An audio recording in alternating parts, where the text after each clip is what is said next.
¿Qué tienen en común políticos, coaches motivacionales y algunos artistas del medio? Pues tal parece más de lo que pensamos. Y es que todos ellos coinciden en haber tenido una vida horrible, llena de sufrimiento, pero que los ayudó a forjarse para el futuro, creando a los seres omnipotentes y exitosos que vemos ahora. Y sin duda, a mí yo creo que me forjó o me marca es que en mi adolescencia, por ahí de mis 15, papá se pone muy exigente, muy fuerte.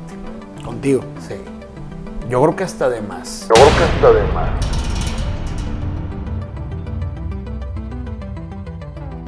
Hola, para quien no me conoce, yo soy el Profe Talamantes, y para quien ya lo haga, hola de nuevo. Yo soy psicólogo de profesión y actualmente me dedico a la docencia, y es por eso que estoy aquí en internet compartiendo pues este sufrimiento que debo de llegar a tener en mi corazón para ponerme a hablar de estas personas que muy probablemente estén ahí en sus casas con dinero, joyas y demás burlándose de mí porque yo no he tenido ese éxito que ellos tienen. Y compartir un poco de psicología con ustedes, ya saben, ¿no? De una manera flexible y poderles brindar cierto conocimiento sobre la realidad para generar un sentido crítico, que tengan las dos partes de la moneda y no solamente se vayan por la tangente de lo que estas personas suelen decir. Algo que caracteriza al ser humano y a otros seres vivos es la capacidad de sentir dolor, entendiendo que este concepto conlleva una carga fisiológica. Ya saben, mecanorreceptores, termorreceptores, quimiorreceptores y muchos más receptores que ayudan a transmitirle información a nuestro cerebro sobre alguna anomalía que debemos atender. Y justo el dolor tiene esa función, decirnos qué parte de nuestro cuerpo está dañado para darle una correcta solución. Pero existe un término derivado del dolor que resulta un tanto complejo a la hora de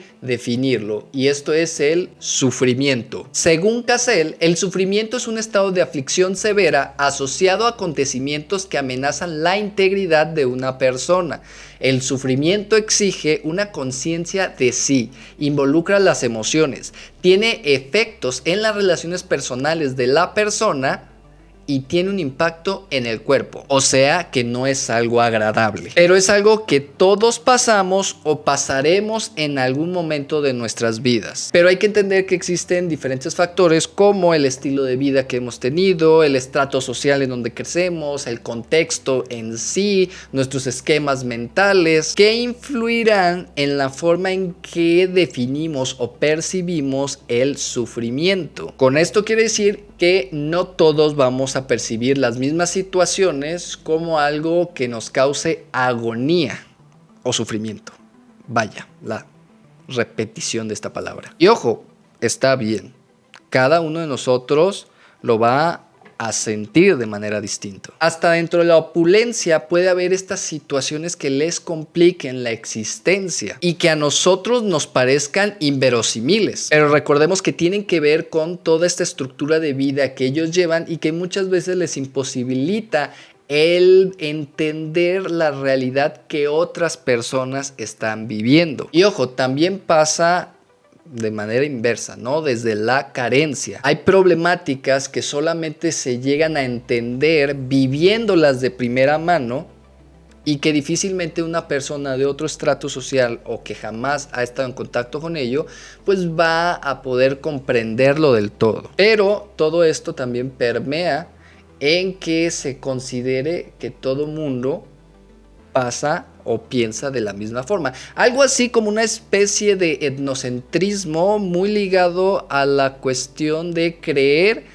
que mi sistema de creencias, de valores o estilo de vida es el común denominador de todos y que los problemas que yo tengo también los van a tener otras personas. El problema yace cuando se utiliza este discurso de la falsa empatía, es decir, esta idea de que vengo de la pobreza más extrema y tuve una vida súper dura, pero que al final pude vencer todos los obstáculos y llegar a donde estoy, con la intención de generar identidad, sentido de pertenencia, obviamente empatía y venderles un producto o servicio a la gente más vulnerable. Vemos cómo estos genios del marketing manipulan su biografía y su discurso para hacerlo ver totalmente meritocrático.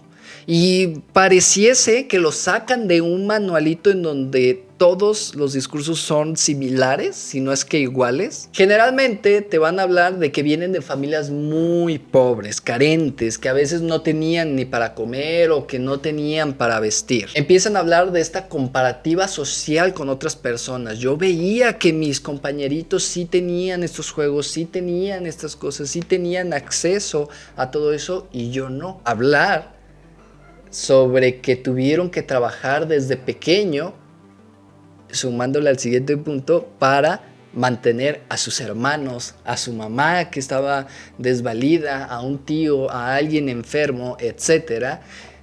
Continuar con esta trayectoria de decir, le chingué duro y ahora soy exitoso. Y a ver, si lo analizamos hasta el punto del trabajo infantil, es una situación sumamente habitual. Tristemente es habitual, ¿vale? Con la que muchas personas se van a identificar porque es lo que se vive día con día, al menos aquí en México. Y ojo, no descarto la idea de que hay casos que resultaron así, desde estar hasta abajo hasta tener una posición económica respetable, pero ahorita vamos a llegar a eso. El problema es cuando justamente quieren a fuerzas acoplar su historia de vida a este esquema de biografía meritocrática. Realmente resulta absurdo e innecesario el mencionar, por decirlo de alguna manera, este tipo de discurso de es que yo la viví bien duro desde joven, recuerdo que mis papás me mandaron al extranjero a estudiar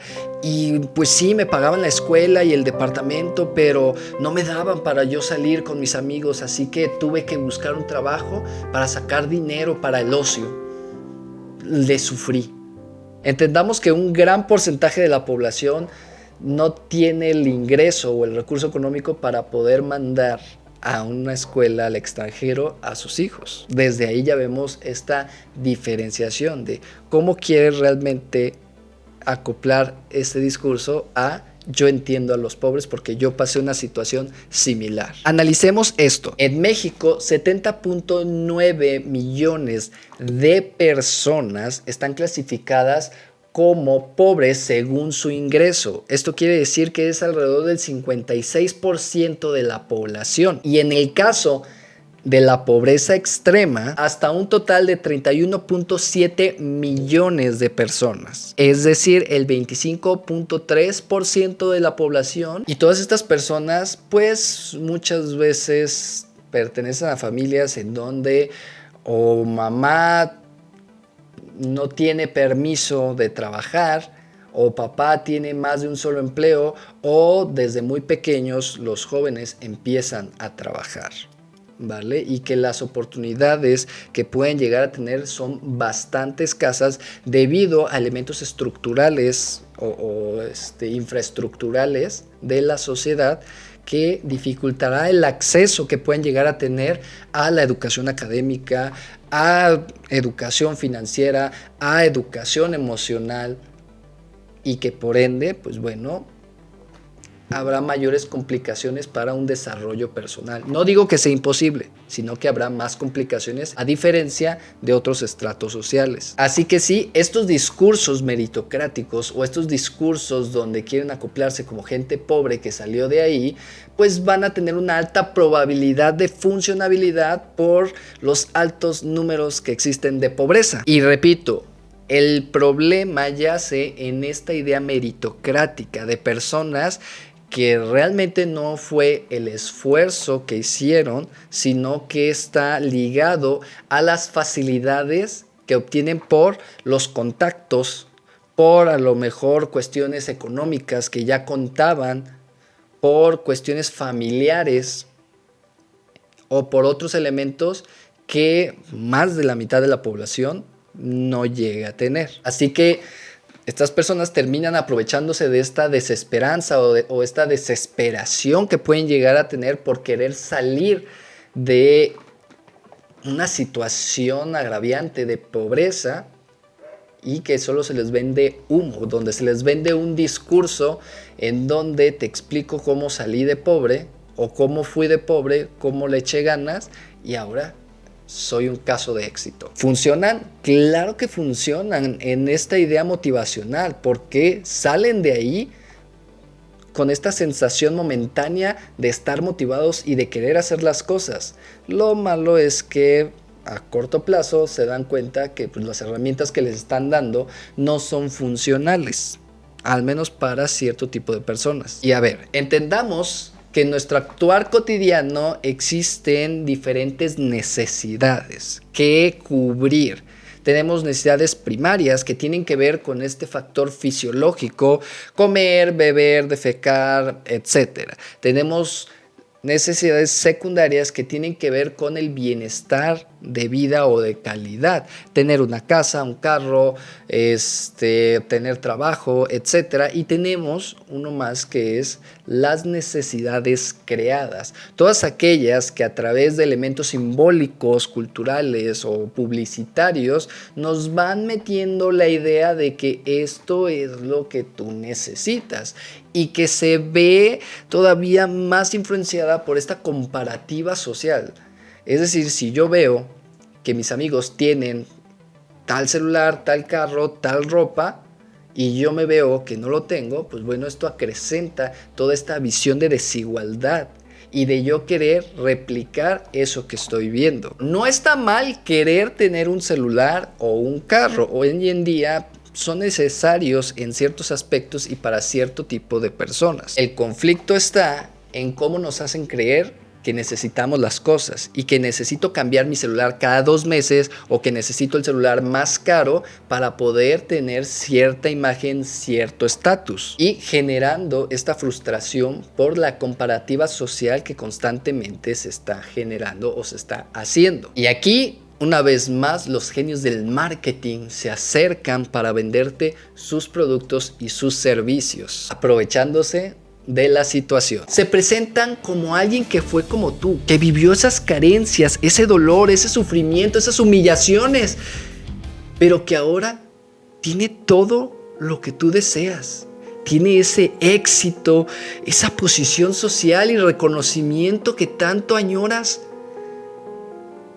y que en este momento no tienes, pero que te da esta oportunidad de poder tenerlo entre tus manos. Y así te venden un curso donde te hablan de su historia de vida o te meten en su negocio piramidal, que resulta un tanto egocéntrico. Cómo es que se venden a sí mismos esta parte de yo soy el ejemplo de que esto está funcionando. Y pues les recuerdo, una persona no es una muestra representativa. Que a una persona le haya funcionado no quiere decir que a todos les va a funcionar. Y ojo, si tú conoces a un fulanito que le ha funcionado y que tú estás completamente seguro de que su historia es real porque tú estuviste ahí desde pequeño con él, recordemos este sesgo del superviviente. Tomamos como válido un caso de éxito, pero no contamos u omitimos o desconocemos todos los casos de fracaso que existieron porque no están documentados. Y entonces, pues bueno, realmente no hay como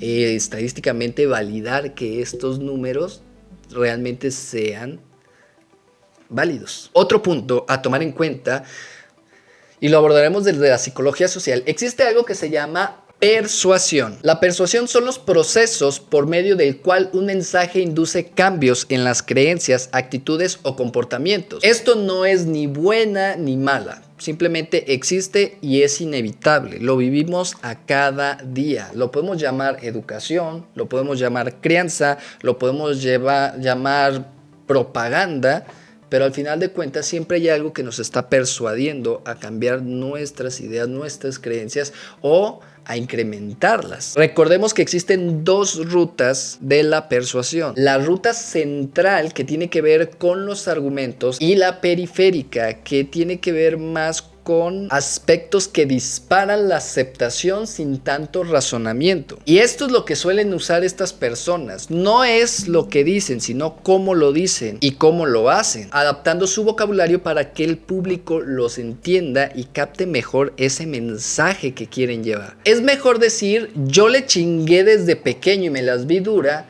a decir yo nací en un contexto favorable que me permitió estar en donde estoy ahora. Porque vaya, es más vendible toda esta manipulación emocional en donde yo le sufrí, lloré, batallé y ahora soy un ser perfecto, un ser de luz. Y disculpen esta dramática exposición del Profeta Talamantes, pero pues hay que hacerlo ver un poquito más emocional para que sientan lo que estoy sintiendo yo.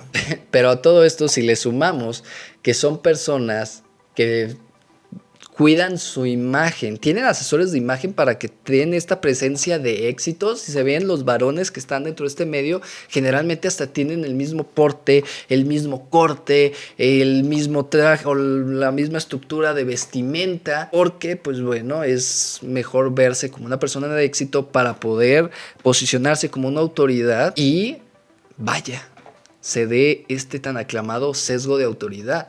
Es que él se ve exitoso, él es una autoridad, sabe de lo que habla, le voy a creer y le voy a comprar sus cursos en 50,000 pesos, en 8,000 pesos, en 10,000 pesos para salir de pobre, porque soy pobre porque quiero. Pero en fin, como conclusión, no está mal el haber nacido en un contexto que te facilite las cosas. No está mal nacer en un estrato social alto, bajo, medio, como quieras llamarlo. El problema es cuando quieres manipular tu discurso para aprovecharte de gente vulnerable. Recordemos que todos contamos con capital cultural, capital social y capital simbólico, como lo hablaba Bourdieu. Y estos elementos van a determinar ciertos aspectos de tu vida que la facilitarán o la dificultarán. Así que no, empezar de cero no es lo mismo para todos. Venir desde abajo tampoco es lo mismo para todos. ¿Por qué? Porque yo puedo empezar mi negocio de cero, pero con ayuda de mis padres que son millonarios, a yo empezar de cero con ayuda de nadie. Entonces, entendiendo estas diferencias, entendiendo que cada uno de nosotros tiene perspectivas diferentes, estilos de vida diferentes, recursos, oportunidades, etcétera. Que ojo, aquí lo criticable sería el sistema que otorga estas diferencias de oportunidades y que dificulta más el desarrollo personal de algunos sectores de la población. Y de igual forma los esquemas mentales que se van creando entre estos estratos sociales que van dictaminando cómo debes de pensar en relación a los demás.